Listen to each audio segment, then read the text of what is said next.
Okay, let's have a look at how to do a vine on a fence here. So I've got something pretty simple going on. I guess you could call it, what's really neat about this, it's only a few points that shape this whole thing.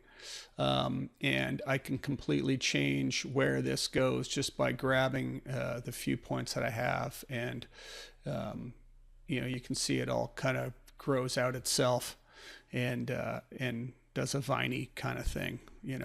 It's even, it's trying to stick itself to stuff and everything. So there's lots of little fiddly settings that you need to address to make this right. I'm just going to get rid of the leaves. The boxes are the fence and the cylinder. I'll hide that for now. And I'll even hide that one. Okay, so let's turn off all of these. So what this is just a path. So it's just a spline path. You can kind of grow it out later if you want. So I've got, a bunch of, vertices, like, knots on this. So I'll pull it right down to this. So what I did is I created a spline to start with. Now I created a copy of it as well. And I'm just going to go in and just turn off everything here. So you'll notice this one is just straight up. Okay. I've done a couple things just to make my life easier. When I created this, it's 2 vertices at the bottom of the stack here. It's just 2.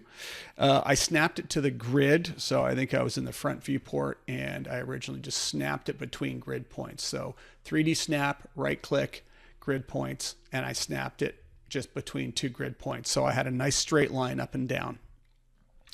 Now, you don't necessarily need to do the next thing, but resetting it helps. So if you look at the local axis up here, local, it's pointing up and Z, and I'll just keeping things aligned makes sense. This is also the same thing. So I started with this one. It was the same thing. It was just a little straight line, 2 knots initially. So I reset them, go over to the tools panel, reset X form, reset selected, and it'll stick a reset modifier in there.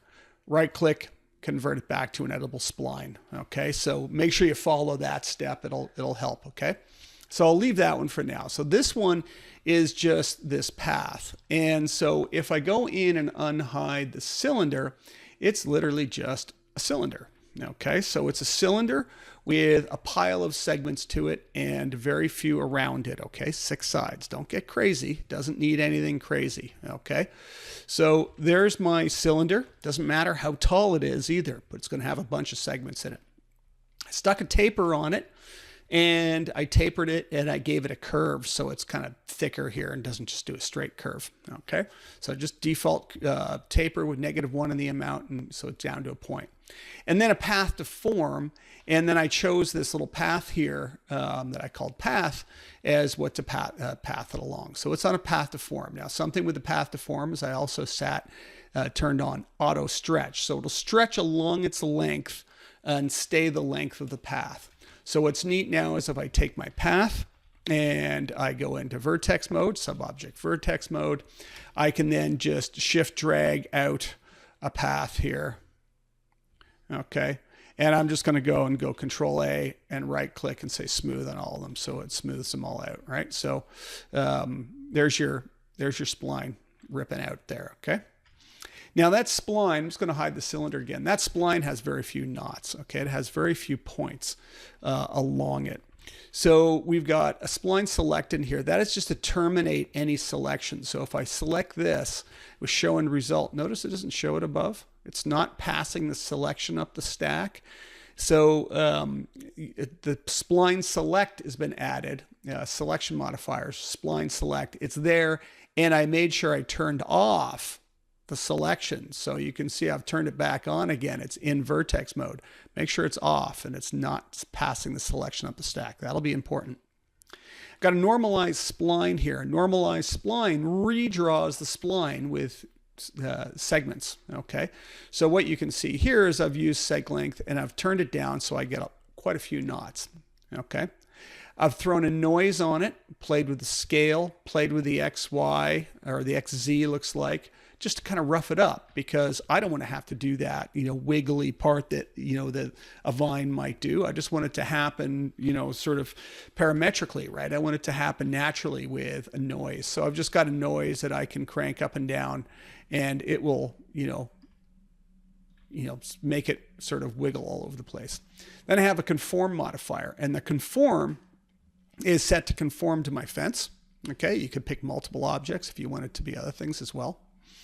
It's set to shrink wrap, not volume, and to the closest point. So you kind of want your driving spline fairly close to where you are, okay, where you're trying to go, but it doesn't need to be right on it, okay? It can just be close, which is kind of cool, all right? It'll be close. So it's conforming itself to that. But if you notice, it's kind of ripping and tearing it in spots and everything, and it kind of gets all janky. And so I stick a spline relax on top, and just a small amount. And so that spline relax is just, if you take a look at it, you can see it's just smoothing it out so that it's not jumping from one element to another anymore. It's just enough to sort of make it, come back to looking, even, I guess. So that's that. So that's got the cylinder on it, and the cylinder gets stretched all the way to the end automatically. Okay, so that's cool. I'm going to hide that off now. So then we've got this path down here, and this is going to become all of the little, what do you call it? Sort of offshoots of vines. So it's just got 2 vertices to it. So it's only got 2 in it. So I threw a normalized spline in there. And again, I can determine the knot count. Okay. In this case, I'm using knot count. Seg length has the problem that if I start pulling that down, you'll notice that they're not even. Okay. So it's putting one really close to the end. Can cause you some grief, okay? Sometimes. Knot count won't do that. They'll be even. So I've got a knot count in there. Pick and choose. We'll be able to dynamically drive that up and down. Threw a noise on there and jankified it a bunch, right? So again, just scale and some, in this case, X and Z or whatever, because Y is going to be side to side, and we kind of want to avoid that a little bit because it can pass through the fence.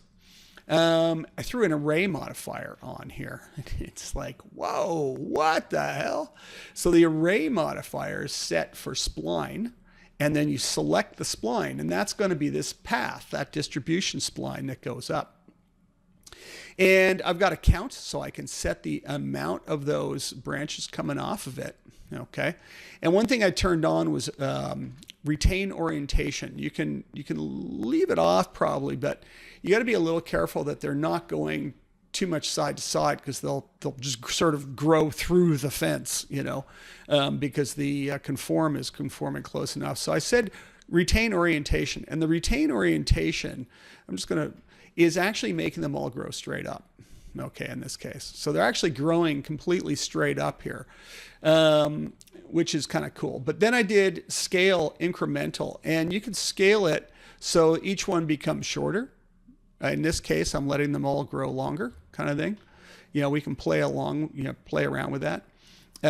You could throw in some variation on scale, which I didn't, just in Z, because we're just doing it along its top to bottom, sort of the length of the original object. That's why I reset it, so I knew Z was up and everything, right?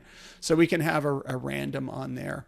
But then I can do a random around the Y, and the Y is the one that pointed back. So it's spreading it around out like this nicely. So I can spread them kind of around like this. And they mostly point up because vines should grow up to light, and they're not going to grow down. And that's why I have retain orientation on. You notice these are all growing down. Not exactly very good. So these are mostly all growing up now, okay, because the spline pointed up in the scene. It's starting off growing in the right direction. Did a conform again. And that conform is, again, conforming to the fence, and is shrink wrap closest point. Again, I got a bit of an offset in both of the conforms, just so it sits off the surface a little bit. Did a bit of a spline relax for the exact same reason, again, that, you turn that off, you can see it's jumping from one to the other a little harshly, okay? And then a renderable spline. So you can't put a cylinder on these. It won't work because it won't path to form the cylinder on each spline segment. It'll do it over the whole spline, so you'll have a mess. So these unfortunately don't taper, but they're going to be pretty small. And again, 6 sides, keep that down low. And, you know, and then a really small thickness, right? Just so there are little, you know, splines going on.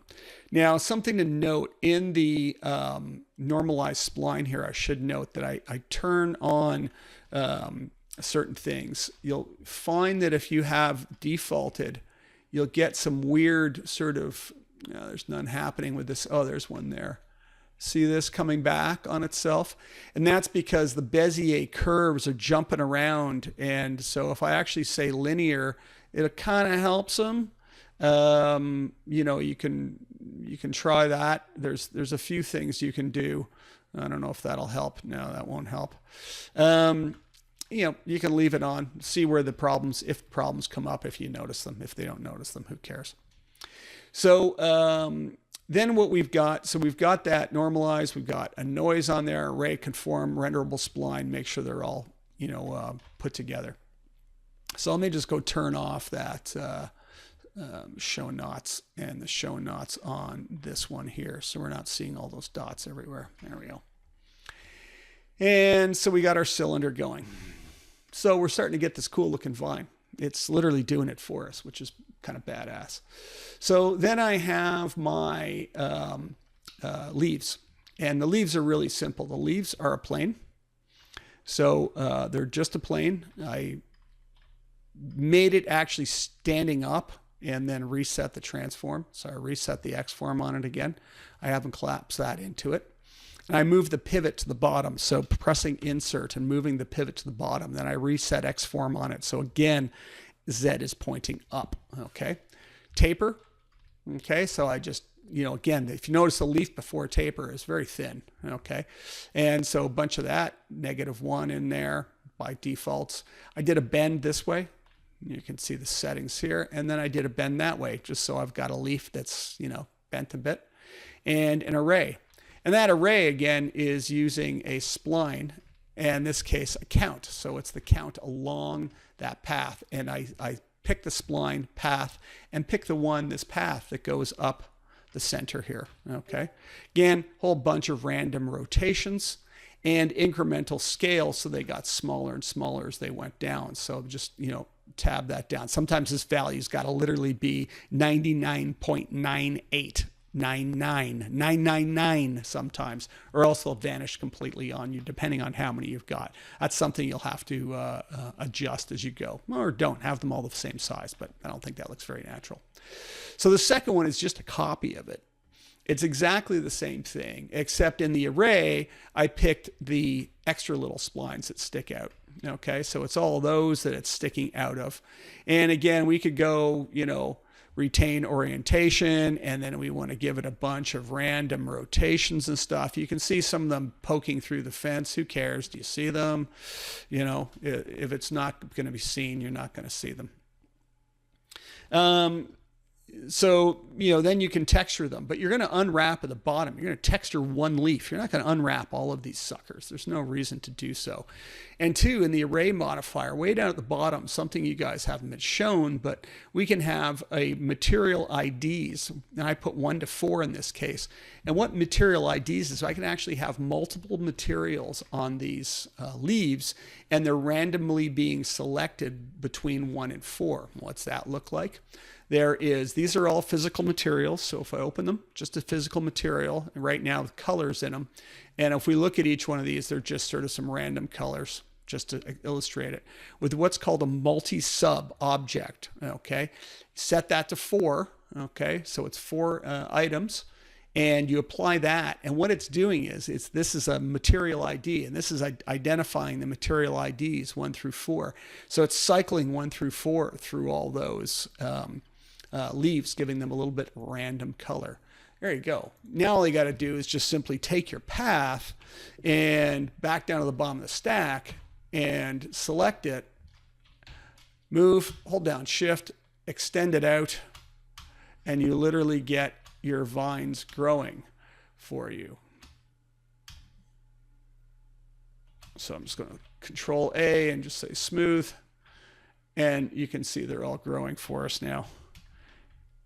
and growing on stuff. And then play around with settings, things like the leaves here, again, that incremental scale. You know, maybe you want them going smaller at the end, you know, so maybe, so as they get further along, they'll get smaller, whatever. And, you know, random rotations and whatever else, and you get fines. There you go.